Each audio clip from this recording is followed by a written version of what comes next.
ഒരുപാട് അസുഖങ്ങളുള്ള ഒരു കാലഘട്ടത്തിലാണ് നമ്മൾ മുന്നോട്ട് പോകുന്നത്. ജനിതക അല്ലെങ്കിൽ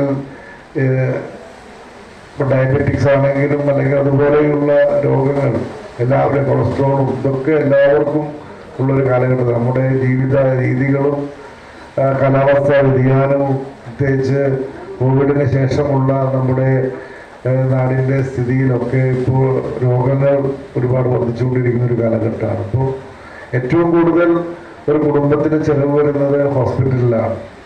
ഹോസ്പിറ്റലിൽ പോയാൽ ഇപ്പോൾ ലക്ഷങ്ങളുണ്ടെങ്കിലാണ് ഹോസ്പിറ്റലിൽ നിന്ന് ഒരു പേഷ്യൻറ്റിന് പുറത്തേക്ക് വരാനായിട്ട് സാധിക്കുകയുള്ളൂ. അപ്പോൾ അവരുടെ സാമ്പത്തിക ആവശ്യങ്ങൾ, ചിലവുകൾ ഇടപെടുക എന്നുള്ളത് മനുഷ്യമുഖമുള്ള ഒരു സഹകരണ സ്ഥാപനത്തിൻ്റെ ഉത്തരവാദിത്തമാണ്. അത് തിരിച്ചറിഞ്ഞുകൊണ്ടാണ് ഇവിടെ നീതി മെഡിക്കൽ ലാബും ഡോക്ടേഴ്സ് ക്ലിനിക്കും നീതി മെഡിക്കൽ സ്റ്റോറും ഒക്കെ ആരംഭിച്ചുകൊണ്ട് ബാങ്ക് മുന്നോട്ട് പോകുന്നത്. ഇന്ന് നമുക്കറിയാം, ഇന്ന് സഹകരണ പ്രസ്ഥാനങ്ങൾ വലിയ പ്രതിസന്ധികൾ നേരിട്ടുകൊണ്ടിരിക്കുന്ന ഒരു കാലഘട്ടത്തിലാണ് നമ്മൾ മുന്നോട്ട് പോകുന്നത്. പ്രത്യേകിച്ച് കരുവന്നൂരൊക്കെ വന്ന പ്രയാസങ്ങൾ അത് സഹകരണ പ്രസ്ഥാനത്തിന് വലിയ രീതിയിലുള്ള പ്രയാസങ്ങളും പ്രതിസന്ധികളും ഒക്കെ സൃഷ്ടിച്ച ഒരു കാലഘട്ടമാണ്.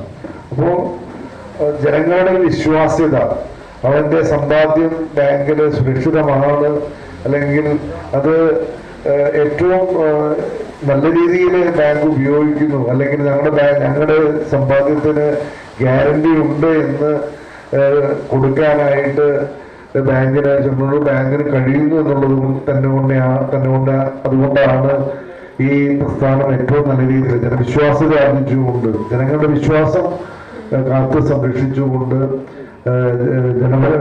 സാമൂഹികപരമായ ഇടപെടൽ നടത്തിക്കൊണ്ട് ബാങ്കിന് മുന്നോട്ട് കൊണ്ടുപോകാനായിട്ട് സാധിക്കുന്നത്. അത് വർഷങ്ങളായിട്ട് ബാങ്കിന്റെ ഭരണസമിതി ആർജിച്ചെടുത്ത ഒരു വലിയ വിശ്വാസം, ജനങ്ങളുടെ വിശ്വാസവും ധൈര്യവുമാണ് ഈ ബാങ്കിന്റെ നിലനിൽപ്പ്. അത് തുറന്നു കൊണ്ടുപോകാനായിട്ട് ബാങ്കിന്റെ ഭരണസമിതി കഴിയട്ടെ എന്ന് ഞാൻ ആശംസിക്കുന്നു. അതോടൊപ്പം